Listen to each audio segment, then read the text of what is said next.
தெய்வ நிலைமை செப்பியபின் தேசமதில் நெய் நீத பெண்கள் நிலைமை கேளம்மானை கணவன் மொழிய களவு மொழி பேசாத துணைவி நிலைமை சொல்லுவேனம்மானை கற்கதவு போலே கற்புமன கதவு தோற்கதவு ஞான திரவு கோலம்மானி அன்பாக பெற்ற அன்னை பீதாவதுக்கும் முன்பான சோதி முறை போலுறவாடி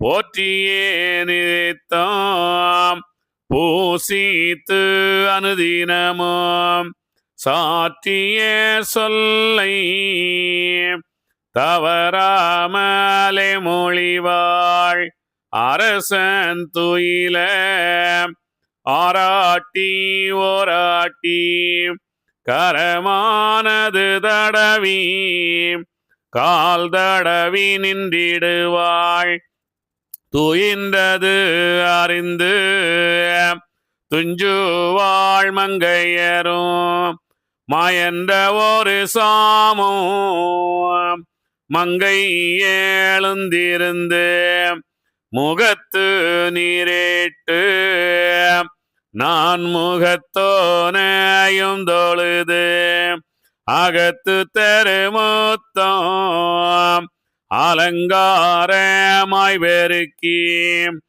பகுத்தாக நித்தம் பாரி பார்வெண்ணார்கள் தவத்துக்கு அறிய தையல் நல்லாள் தங்களுட மனுநீதம் சொல்லி வகுக்க முடியாது கனியான பெண்கள் கற்பு நிலை மாறாமல் வாளியான சாதி வளமை கேளம்மானை சான்றோர் முதலாய் சக்கிலியன் தான் வரையும் உண்டான சாதி ஒக்க ஒரு இனம் போல் தங்கள் தங்கள் நிலைமை தப்பி மிக போகாமல் திங்கள் மும்மாறி சிறந்தோங்கியே வாழ செல்வம் பெருக சிவநிலைமை மாறாமல் அலுவல் தீனம் செய்து அன்போத்தீர்ந்தனராம் தான் பெரிது என்று தப்பு மிக செய்யாமல் வான் பெரிது என்று மகிழ்ந்திருந்தாரம்மானை ஒருவருக்கு ஒருவர் ஊழியங்கள் செய்யாமல் கருதல் சிவன் பேரில் கருத்தாயிருந்தனராம் செய்யும் வழக்கு சிவன் பேரில் அல்லாது வையாம் வழக்கு வாராதே இருந்தார் ஆடிவணியவென்று அலைச்சல் மிக செய்யாமல் குடி பொருந்தி வாழ்ந்து குடியிருந்தாரம்மானை சேயினோட ஆட்டு செவி கேட்டு இருப்பதல்லால் பெயனுட ஆட்டோர் பூதர் அறியாதிருந்தார் இந்த பாடி மனுவோர் எல்லாம் இருந்து ஒரு விந்து கொடி போல் வீட்டிருந்தாரம்மானை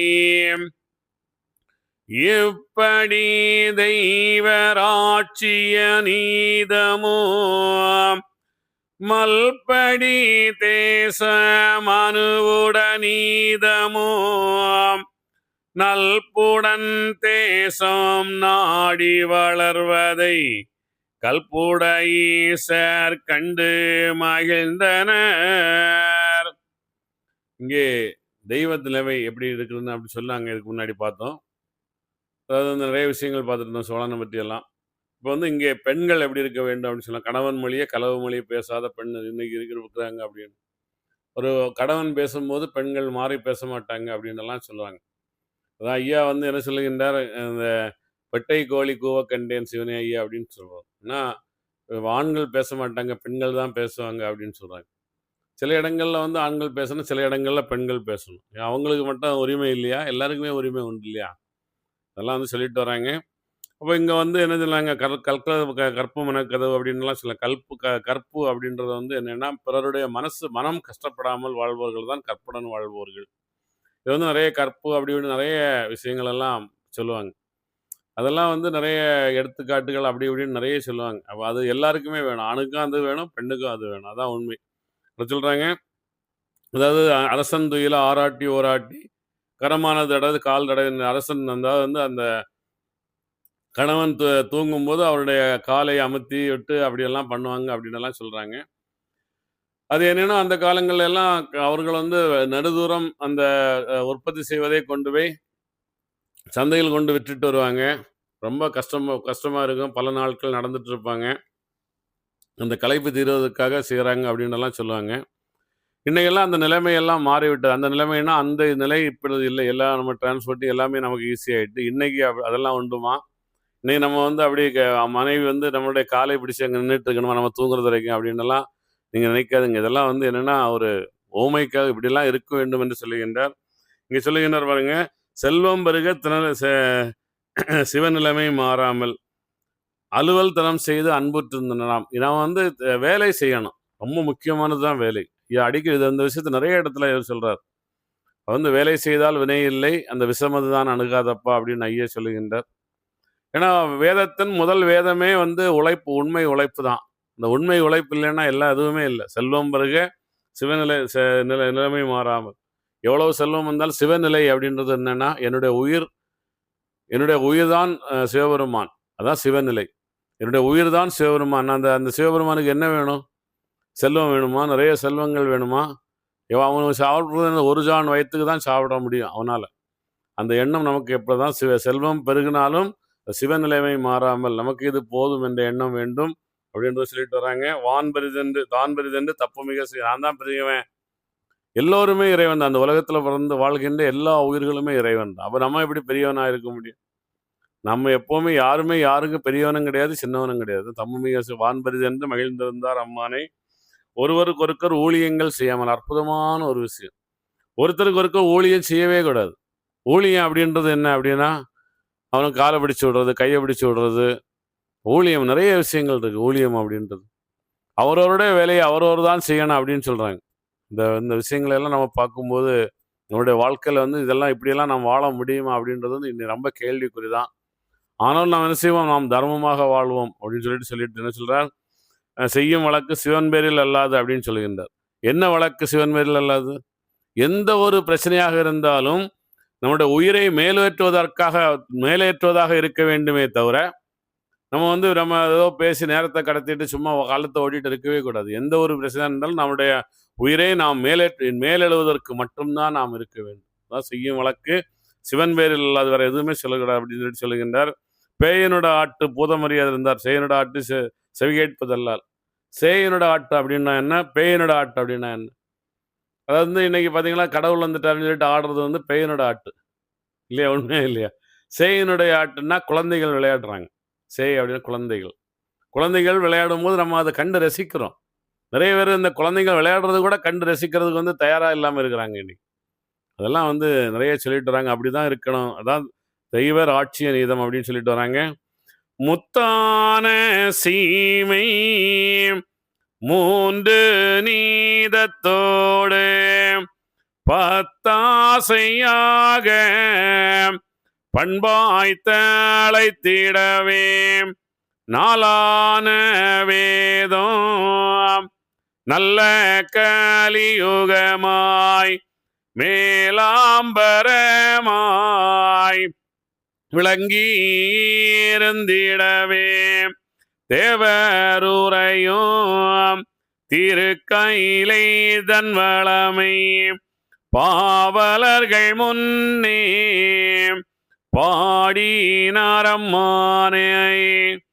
ஈசருரையும் இரத்தின கிருதனிலே வாசவனும் தேவர் மறையோரும் வீட்டிருக்க பொன்னும் பலநாதர் பொருந்திருக்கும் மண்டபமும் கிண்ணறர்கள் வேதம் கிளர்த்துகின்ற மண்டபமும் வேத புரோகி விளங்குகின்ற மண்டபமும் சீத உமையாள் சிறந்திலங்கும் மண்டபமும் நீத திருமால் நிறைந்திலங்கும் மண்டபமும் சீதை மகிழ்ந்து சிறந்திருக்கும் மண்டபமும் ஆதவனும் சந்திரனும் அவதரிக்கும் மண்டபமும் வேதாவும் ருத்திரனும் வீட்டிருக்கும் மண்டபமும் ஆரும் அறிந்து அளவிட கூடாத பாரு படைத்த பரமேஸ்வரனாரை விசுவாசமேலோர் விமலனடி அடிவணங்கி வாசுதேவன் வந்து மீக வணங்க மறைவேத சாஸ்திரங்கள் மலரோ நாடி வணங்க இரவாத தேவர் இறஞ்சி மீக வணங்க யமதருமராசன் எப்போதும் வந்து நிற்க பூமகளுமேத புரோகிதர் வந்து தண்டனிட காமதேவன் முதலாய் கணக்கர்வே மிகு முனிவர் நாமநெடி 9 நாடோறும் போற்றி நிற்க தலைவன் இருக்கும் தங்க தீரு கையிலை நிலைமை எடுத்துரைக்க நிலையாது அம்மானை 6 செஞ்சடை சூடிய ஐயனார் அமர்ந்து வாழும் கையிலை வளமதை கூற கூற குறைவில்லை காணுமே கொண்டை சூடிய அண்டர்திருப்பதும் வாறு வாறு வகுக்க முடிந்திடாம் மகிழும் கொண்ட வளங் சொல்லிய புறம் வேறு வேறு விளம்பவே கேளுங்கோ மெய்யுள்ளோராகிய வேத அன்பரே. 6 செஞ்சடை சூடிய ஐயனார் அப்படின்னா 6 அறிவாக வாழ்வோர். 6 அறிவாக வாழ்வோர் தான் இறைவன். இது நல்லா ஞாபகம் வச்சுங்க. சிவபெருமான் 6 செஞ்சடை சூடியவன். முருகன் வந்து 6 தலை கொண்ட முருகன். இதெல்லாம் நமக்கு என்னென்னா 6 அறிவாக எவன் ஒருவன் வாழுகின்றானோ அவன் சிவபெருமானாக வாழுகின்றான். அவன் மகாவிஷ்ணுவாக வாழுகின்றான். அவன் பிரம்மாவாக வாழுகின்றான். அவன்தான் யார் முழு இறைவனாக பரிணமிக்கின்றான். அதான் வந்து அந்த 3 நிலைமையெல்லாம் சொல்லிட்டு வராங்க. இது நம்ம என்னென்னா மூன்று நீதம் அப்படின்றது அதுதான். சிவபெருமான் வந்து எனக்குள்ளால் உயிராக இருக்கின்றான். அவன் என்னுடைய உடலாக சக்தியாக இருக்கின்றாள் அந்த சக்தி.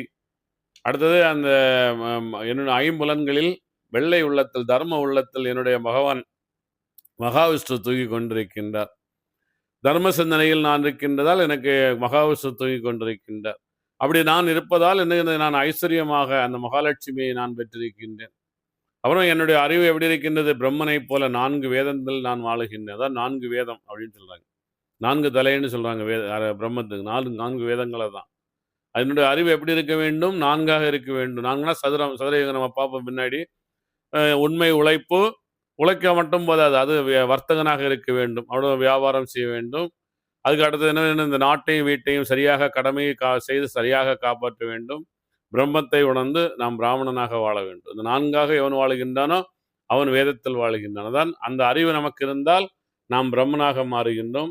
அதற்குத்தான் இந்த அகில திரட்டம்மானை இப்படிப்பட்ட புராணங்கள், இது மகாபாரதம், ராமாயணம், இதிகாசங்கள், அந்த சித்தர்கள் சொல்லுகின்றார்கள் அல்லவா, நட்டகல்லை தெய்வம் என்று 4 புஷ்பம் சாத்தியே சுற்றி வந்து மொடமொடன்னு சொல்லும் மந்திரம் ஏதடா, நட்டகல்லும் பேசுமோ நாதன் உள்ளிருக்கையில், இறைவன் எனக்குள்ளாலே இருக்கின்றான். அவன் நட்டகல்லு பேசுமா? அதாவது இல்லையா, உண்மை இல்லையா? உள்ளம் பெருங்கோயில் ஊனடம்பாளையம் தெள்ள தெளிந்தார்க்கு சீவனே சிவலிங்கம். இதெல்லாம் தான் என்னது? நாம் அந்த கல்வி, அந்த சரஸ்வதி கல்வியை இந்த கல்வியை நாம் கற்றுக்கொண்டோம் என்றால் நாம் 4 தலையுள்ள பிரம்மாவாக மாறுகின்றோம்.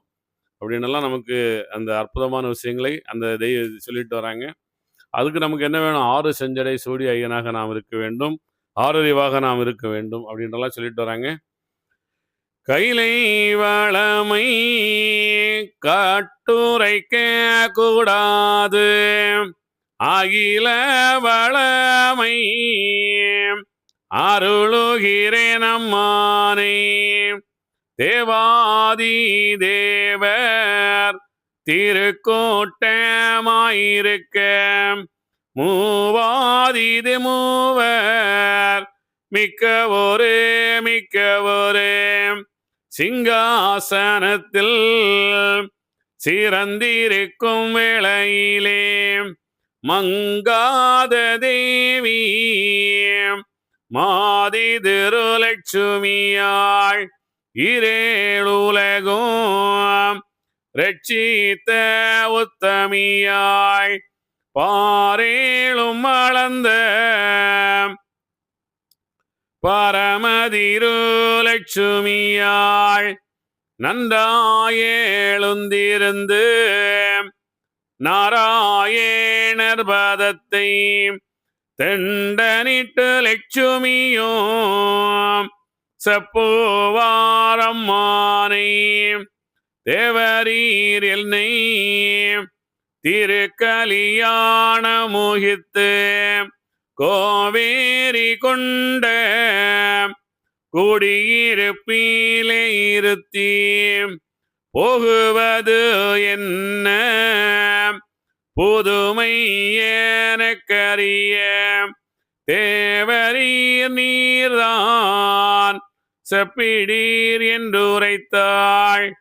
பின்னும் அந்த லட்சுமியாள் பெருமாள் தானை தொழுது என்றும் இருக்க இரவாதீரு போனே. ஆதியால் சூட்சம் அளவெடுக்க கூடாத நாதியாய் நின்ற நாராயண பொருளே. தேவாதிக்கு எல்லாம் திருமுறதலாய் நின்றோனே. மூவாதிக்கெல்லாம் முதன்மையாய் நின்றோனே. உமக்கு எதிரி உலகமதில் உண்டோகான், தமக்கு எதிரி வந்த தன்மை மீக உரையும். உகத்துக்கு உகம்பிறந்து உலகத்திலே இருக்க அகத்து வந்த நியாயம் அருளும் என்றால் அம்மானை. என்று திருவோம் ஈதுரைக்க மாயவரும் நன்று நன்று என்று நாராயணர் உரைப்பார்.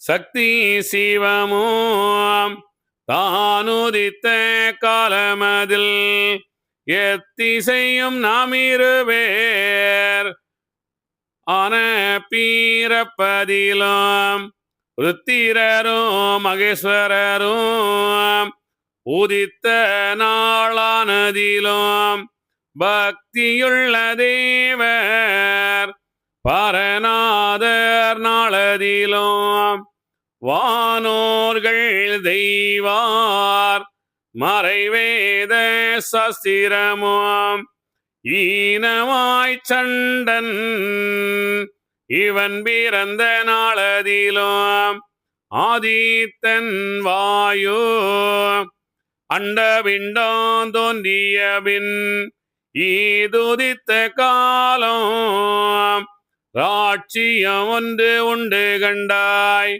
அவ்வுலகத்தை கண்டு ஆதி பிரம்மா மகிழ்ந்து யுகத்துக்கு நாம் என்ன வீடுவோம் என்று மாலும் பிரம்மாவும்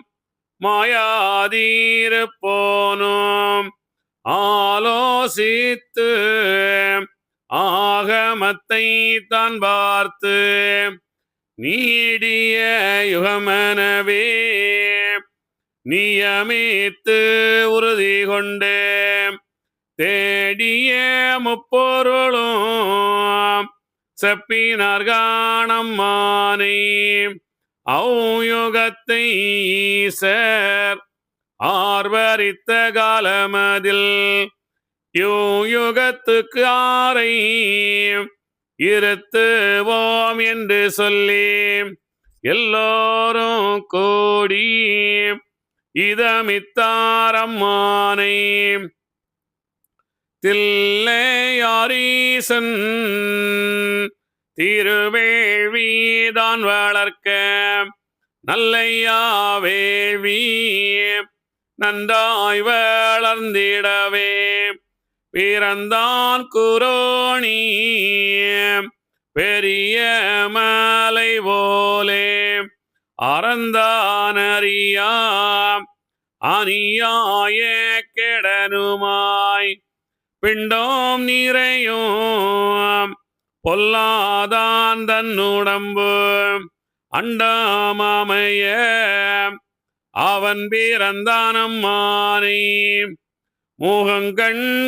முகங்கண்களெல்லாம் முதுகு பிறமேலாட நகக்கரங்கள் கோடி கால்கள் ஒரு கோடி தவங்கள் அறியாம் சண்டி தாடி மூடன் குரோணி அவன் உயரம் கோடி நாலு மூலமாய் கைலை கிடுகிடங்கும் கால் மாறி வைக்கையிலே அகிலம் கிடுகிடங்கும் அவன் எழுந்தானம்மானை எப்படியே குரோணி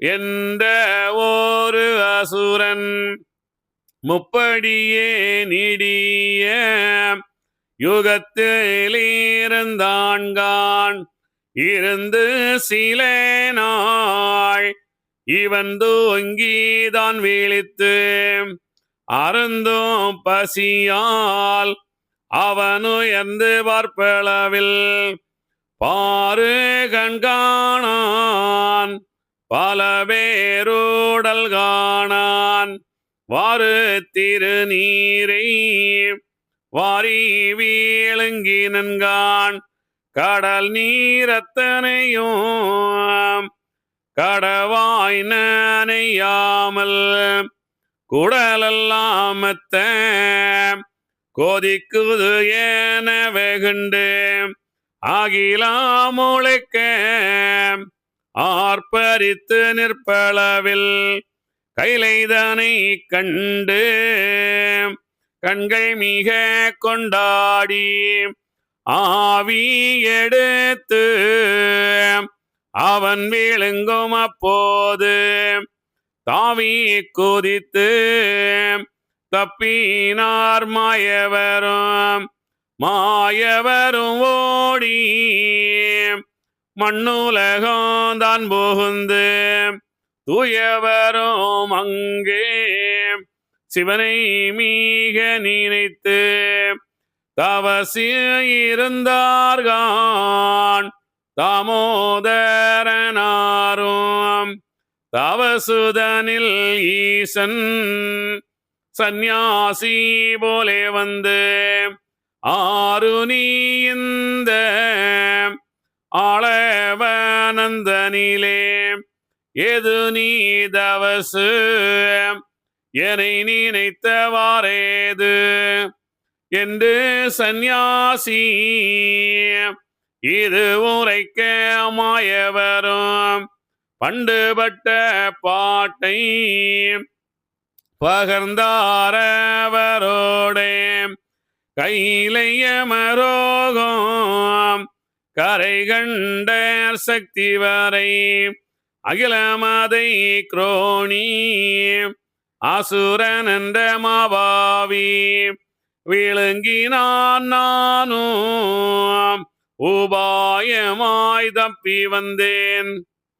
இங்கே எல்லா நிலைமையும் சொல்லி முடிச்சு விட்டார். தெய்வ நிலைமை இப்படியெல்லாம் சொல்லி தெய்வ மனு ராசநீதம் எல்லாம் சொல்லி முடிச்சுட்டு அவங்க 6 செஞ்சடை, இந்த 3 நீதமும் யார் வாழ்கின்றார்கள், அவர்கள் 6 செஞ்சடை சூடி ஐயனாக வாழ்கின்றார்கள், சிவபெருமானாக வாழ்கின்றார்கள் என்றதை பார்த்தோம். அது முடிச்ச உடனே இங்கே அந்த கைலை வளம் இதெல்லாம் முடிச்ச உடனே என்ன செய்கின்றார்கள், அங்கே மகாலட்சுமியிலிருந்து மகாவிஷ்ணுவை பார்த்து கேட்கின்றார், பகவானே நீர் என்னை கோவேரி கொண்ட குடியிருப்பில் இருத்தி நீர் அடிக்கடி வெளியே செல்லுகின்றீரே, என்ன காரணம், எதற்காக செல்லுகின்றீர் அப்படின்றத கேட்கின்றார். இது எங்கே நடக்கின்றது? ஒரு மனிதனுக்குள் நடக்கின்றது. என்ன நடக்கின்றது? எந்த மனிதனுக்குள் நடக்கின்றது? எல்லாருக்குமே இது நடக்கணும், கண்டிப்பாக நடக்கணும். ஏன் அப்படின்னா, நம்ம அப்படியே வாழ்க்கையில் அப்படியே நம்ம வாழ்ந்துட்டு நம்ம போயிட்டு இருந்தால் நமக்கு என்ன தெரியும், என்ன நடக்கும்? சும்மா சாப்பிட்றது, தூங்குறது, இல்லையா, அப்படியே அந்த இனப்பெருக்கம் செய்கிறது, அப்படியே நம்ம போயிட்டு இருக்கிறோம் மிருகங்களை போல. இந்த மனிதனாக நாம் எதற்கெடுத்து, மனிதனுக்கு மட்டும்தான் ஒரு அற்புதமான சக்தி இருக்கின்றது. என்னன்னா, மனிதன் மட்டும்தான் அவனுக்கு தேவையானதை படைத்து அவன் உண்ண முடியும். இது இதான் ரொம்ப முக்கியமானது. அப்படி நம்ம அவனுக்கு தேவையானது அவன் வேற எந்த ஒரு இந்த கடவுள் நம்மளுடைய இந்த உடலை விட்டு நாம் சென்றதுக்கு அப்புறம் கூட அது நடக்காது. இந்த உடல் இருக்கின்ற போது இந்த மனிதனாக இருப்பவன் மட்டுமே அவனுக்கு என்ன பிடித்ததோ அதை அவனால செய்ய முடியும். அப்படின்ற ஒரு அற்புதமான அந்த சக்தி மனிதனுக்கு இருக்கின்றது. அப்படிப்பட்ட மனிதன் என்ன செய்கின்றோம், அந்த மனிதன் தான் இறைவனாக பரிணமிக்க வேண்டும். அதான் உண்மை. அது இங்கே அந்த மகாலட்சுமி அப்படின்றது யார் அப்படின்னு நம்முடைய ஐஸ்வர்யம் கேட்கின்றது. நாம் எதற்காக இந்த உலகத்தில் நாம் பிறந்திருக்கின்றோம், நாம் என்ன செய்ய வேண்டிய காரியம் என்ன அப்படின்னு நீங்கள் நினைத்தீர்களா, வாழ்ந்தீர்களா அப்படின்ட்டு அங்கே கேட்கின்றார். எதற்காக நீர் மகாவிஷ்ணுவிடம் கேட்கின்றார், ஐம்புலன்களில் பள்ளி கொண்டு மனதிடம் கேட்கின்றார். நீங்கள் அடிக்கடி நீங்கள் செல்லுகின்றீரே, வெளியே செல்லுகின்றீரே, எதற்காக செல்லுகின்றீர் அப்படின்னு கேட்கின்றார். இப்போ இது யாருக்கு நடக்கின்றது? இறைநிலை அடைகின்ற ஒருவன் இறைநிலையாக வருபவன் ஒருவன். இந்த அதாவது நம்ம என்ன பண்ணுறோம்னா, உலகம் சுற்றுவதால் அணு உருவாகின்றது. அந்த அணுவிலிருந்து நம்ம புல்லாக புழுவாக நிறைய டைம் இந்த உயிராக வந்து கொண்டு செல்லு கொண்டு இருக்கின்றோம் இந்த உலகத்தில். எப்பொழுது ஆதி நாராயணன் என்ற மனம் நமக்குள்ளால் வருகின்றது, நாம் வித்தாக பரிணாமமாகின்றோம். அப்படி நம்ம வித்தாக பரிணாமம் 33 கோடி தேவனாக, 48 கோடி ரிஷிகளாக, 81 கோடி பிறவிகள் இந்த உலகத்தில் வெவ்வேறு ஜீவராசிகளாக பிறந்து 81 பரிணாமம் கடந்து மனிதனாக மனிதனில் தமோகுணம், ரஜோகுணம், சத்துவகுணமாக வந்ததுக்கு அப்புறம் நடப்பது தான் இது. 6 செஞ்சடை சூடி ஐயனாக வரும்போது நடக்கின்றது. நாம் இன்னும் என்ன செய்ய வேண்டும்? நமக்கு எப்படி அதான் நீங்கள் கண்டிப்பாக இது ஞாபகம் வச்சுக்கணும். ஏன்னா நம்ம கண்களை மூடிக்கொண்டு சில நேரங்கள் கண்டிப்பாக இருக்கணும். தினமும் நமக்குள்ளாலே எண்ணங்கள் எப்படி வருகின்றது செல்லுகின்றது என்று பார்க்க வேண்டும். அதை பார்க்க தான் இங்கே இந்த மகாலட்சுமியிடம் பகவான் சொல்லி கொண்டு வருகின்றார். அங்கே என்ன சொல்லுகின்றார், நீடியேகம் அப்படின்னு சொல்லுகின்றார். அது குரோணி எல்லாரும் சேர்ந்து வேள்வி வளர்க்கின்றார்கள். எல்லாருன்னா எல்லா தேவசக்திகளும் சேர்ந்து வேள்வி அளிக்கின்றார்கள். தேவசக்தினா எங்கேயோ இருக்கிறவங்களா இல்லை, நமக்குள்ளாலே 84 பரிணாமங்கள் இருக்கின்றது. இந்த 84 பரிணாமம் என்ன செய்கின்றார்கள், இனி நாம் அடுத்த நிலை செல்ல வேண்டும், அதுக்கு நாம் என்ன செய்ய வேண்டும், நமக்குள்ளால என்னென்ன பிரச்சனைகள் இருக்குது அதை தெரிந்து கொள்வதற்காக அந்த வேள்வியை வளர்க்கின்றார்கள். அங்கே குரோணி என்ற ஒரு அசுரன் பிறக்கின்றான். அப்போ அதை கண்டுபிடிச்சு கொள்ளுகின்றார்கள். ஓ, குரோணி என்ற ஒரு அசுரன் பிறக்கின்றான், அவனுக்கு இவ்வளோ அதாவது வந்து இது எல்லாமே அவன் சாப்பிட்டாலும், இந்த உலகத்தை எடுத்து சாப்பிட்டாலும் அவனுக்கு பத்த மாட்டேங்குதே. ஆசை திற பேராசை அப்படின்றத வந்து நீடிய யுகம் அப்படின்னு சொல்றார். நீடிய அப்படின்றா பேராசை. இத வந்து நம்ம சொல்லும்போது நெறைய பேருக்கு நெறைய கோவங்கள் எல்லாம் வந்துருது வாழ்க்கையில.